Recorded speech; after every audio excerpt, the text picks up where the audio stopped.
जय हिंद दोस्तों, आज हम पढ़ने जा रहे हैं फूल। इससे पहले हमने सारे टॉपिक क्लियर कर लिया, लगा के जड़ तना पत्ती। आज हम पढ़ेंगे फूल, ठीक है। तो फूल के बारे में हम A to Z जानकारी समझेंगे। यहाँ पे मैंने फूल का फिगर बना लिया, हालांकि इस तरीके का फूल होता नहीं, लेकिन ये समझाने के लिए बहुत अच्छा मैंने बनाया है। तो फूल आपने देखा होगा, गुलाब का देखा होगा, चमेली का देखा होगा, सूरजमुखी का देखा होगा।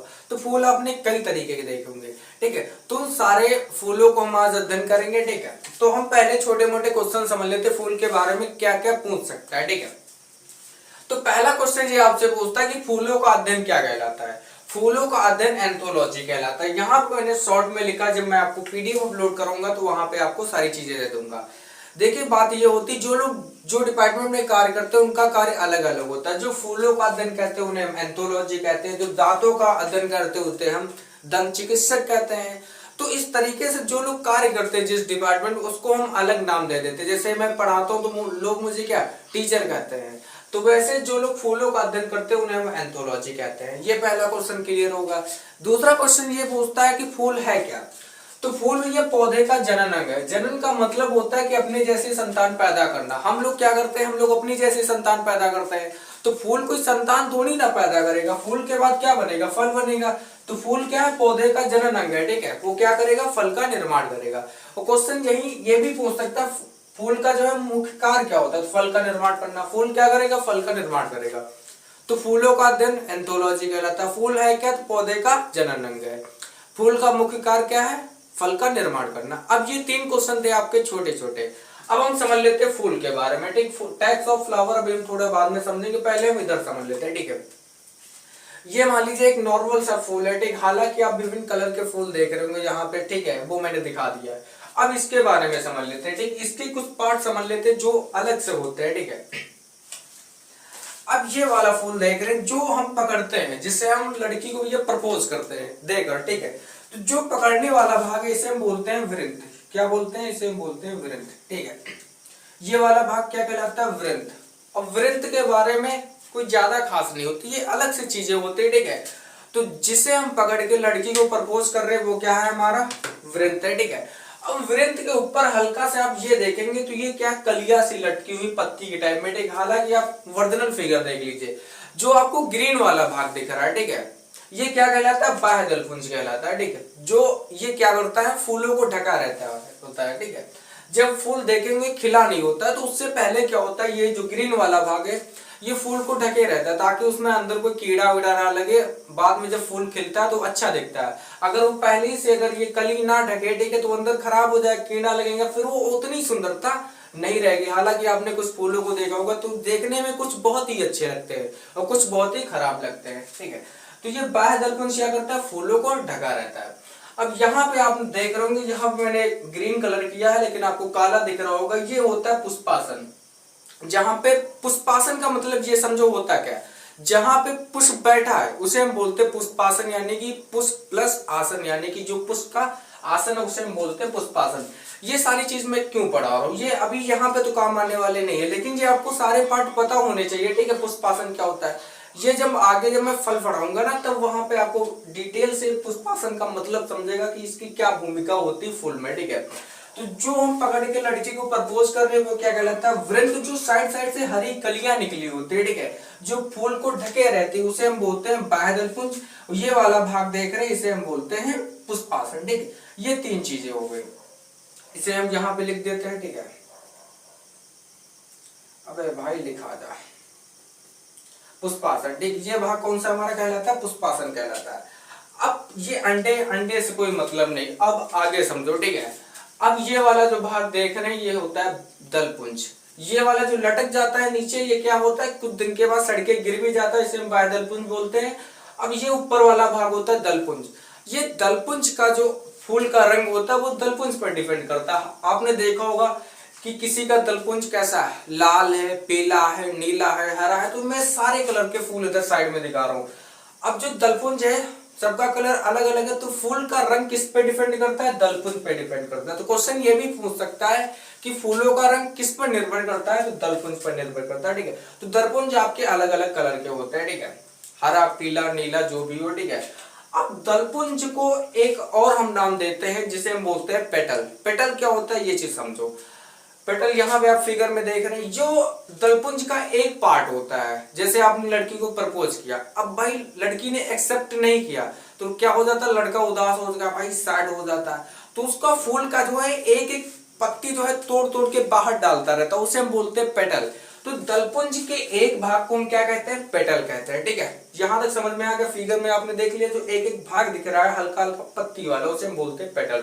ठीक है, तो फूल के चार भाग होते हैं, बाह्य दलपुंज, दलपुंज। इनकी कोई खासियत नहीं होती। बाह्य दलपुंज, ये लटका वाला भाग बाह्य दलपुंज कहलाता है, और जिसका रंग कलरफुल होता है, नीला, पीला, गुलाबी, उसे हम बोलते हैं दलपुंज। ठीक है, तो बाह्य दलपुंज, दलपुंज, ये दोनों चीजें समझ ली। अब समझना हमें पुमंग और जयांग, ये दोनों चीजें हमें समझना है, पुमंग और जयांग क्या होता है। ठीक है, तो ये वाला भाग आप देख रहे हैं जिसे हम बोलते हैं पुमंग, इंग्लिश में बोलते हैं एंड्रोसियम, और ये वाला भाग देखिए जिसे हम इंग्लिश में बोलते हैं गैनोसियम, हिंदी में बोलते हैं जयांग। ठीक, ये दोनों भाग आपके बहुत ही इंपॉर्टेंट है, इसलिए इन दोनों भागों को हम डिटेल में समझेंगे। ठीक है, तो बाह्य दलपुंज, दलपुंज की कोई महत्वपूर्ण भूमिका नहीं होती, लेकिन दलपुंज भैया अगर नहीं होगा तो कल फूल कैसे पता चलेगा नीला है, पीला है, हरा है।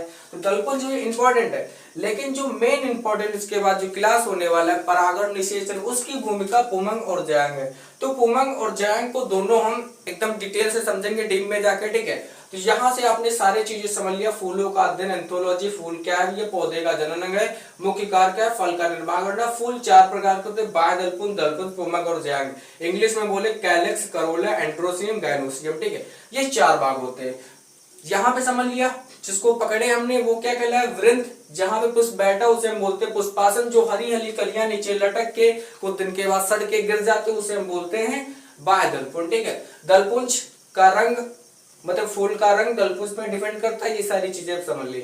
अब हम समझ लेते हैं पुमंग और जयांग, इन दोनों चीजों को एकदम डीप में जाके क्या क्या इनसे क्वेश्चन पूछ सकता है। ठीक है, तो ये चीजें मैं आपको पीडीएफ दे दूंगा, तो यहाँ पे आपको नोट करने की जरूरत नहीं है। अब मैं आगे नोट कर लेता हूँ, फिर आपको बता। अब हम पुमंग और जयांग के बारे में, दोनों के बारे में अच्छे से समझ लेते हैं। ठीक, तो पुमंग और जयांग ये दोनों बहुत ही इंपॉर्टेंट पार्ट है, इसलिए हम इनको डीप में समझेंगे। ठीक, जो पुमंग, इसे इंग्लिश में बोलते हैं एंड्रोसियम, ये मेल का पार्ट है, यानी कि आपका पुरुष का पार्ट है। ठीक, इसे हम बोलेंगे। ठीक है, तो पुमंग के तीन पार्ट होते हैं। ठीक, आप फिगर में देख रहे होंगे, यहाँ से कुछ साइड से ये इस तरीके से डंडी छड़ी निकली है। ठीक है, जिसे हम बोलते हैं पुमंग। ये तीन भागों में डिवाइड होता है, यहाँ पे मैंने शॉर्टकट में लिखा है। ठीक, शॉर्ट में फिगर बना दिया। हालांकि आप फूल में देखोगे, ठीक, तो इस तरीके के पार्ट आपको दिखाई देते हैं, कुछ कुछ फूलों में, कुछ कुछ में नहीं दिखाई देते हैं। ठीक है, तो जिनमें दिखाई देते हैं वो समझो। ठीक, फिगर में आपने देख लिया, अब आ जाते हैं इधर। तो इनके तीन भाग होते हैं, पुकेसर, परागकोश, परागकण। ठीक है, जिसे इंग्लिश में बोलते हैं फिलामेंट, एंथर, पोलन ग्राम। ठीक है, अब पुकेसर क्या होता है, ये वाला जो भाग देख रहे हैं, ये जो छड़ी नुमा संरचना है, इसे हम बोलते हैं पुकेसर। ठीक है, इसे हम बोलते हैं पुकेसर। अब यही पुकेसर जब आगे जाके गुच्छे का रूप धारण कर लेता है, ठीक, जिसे हम बोलते हैं परागकोश। क्या बोलते हैं इसे, ये जो गुच्छे का रूप धारण कर ले रहा है, इसे हम बोलते हैं परागकोश। अब इसी परागकोश में छोटे छोटे कण होते हैं, जिसे हम बोलते हैं परागकण, यानी कि पोलन ग्राम। ठीक है, तो पुमंग जो है एंड्रोसियम, ये आपका जो है मेल का भाग है, यानी कि पुरुष का भाग है। इसके तीन भाग होते हैं। जब ये डंडी नुमा संरचना होती तब इसे बोलते हैं पुकेसर, यानी इंग्लिश में बोलते हैं फिलामेंट। यही फिलामेंट आगे जाके जब ये गुच्छे का रूप धारण कर लेता, हल्का मोटा हो जाता, उसे हम बोलते हैं परागकोश, इंग्लिश में बोलते हैं एंथर। और यही एंथर के अंतर छोटे छोटे कण होते हैं, जिसे हम बोलते हैं परागकण।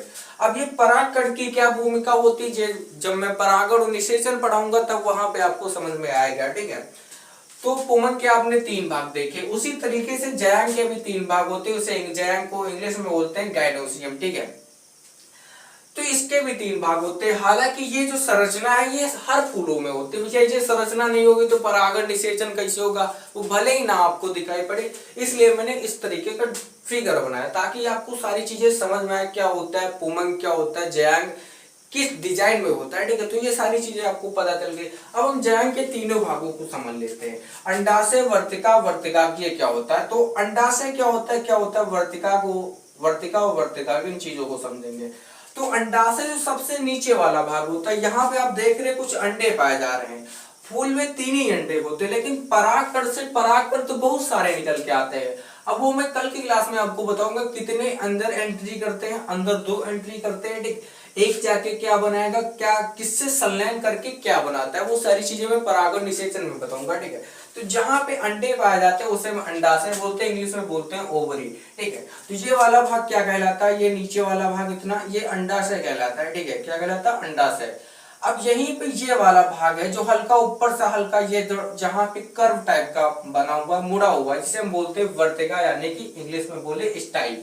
ठीक है, तो ये वाला भाग क्या कहलाता है, हल्का यहाँ पे जब आ जाता है, ठीक, तो ये वाला भाग कहलाता है आपका वर्तिका, इंग्लिश में बोलते हैं स्टाइल। अब यही स्टाइल जब आगे जाके ये वाला जो सबसे ऊपरी वाला भाग है यहाँ पे, इसे हम बोलते हैं वर्तिका, इंग्लिश में बोले स्टेगमा।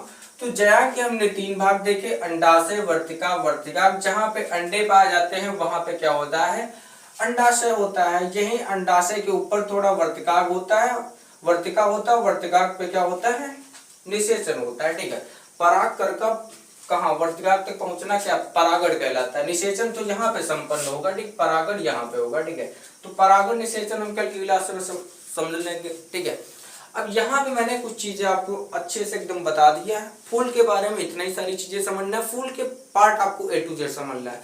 पहले मैंने बताया कि फूलों का अध्ययन एंथोलॉजी कहलाता है। फूल है क्या, पौधे का जननक है। फूल का मुख्य कार्य क्या है, फल का निर्माण करना। फूल के हमने 4 प्रकार देखे, बाह्य दलपुंज, दलपुंज, पुमंग और जयांग। तो बाह्य दलपुंज, बाह्य दलपुंज नीचे लटका हुआ भाग होता है, कुछ दिन के बाद सड़ के गिर जाता है। ये क्या करता है, फूल की रक्षा करता है। जब फूल खिल जाता है, वही जो फूल खिल गया है, जो लाल पीला नीला हरा दिख रहा है, वो क्या कहलाता है, दलपुंज कहलाता है।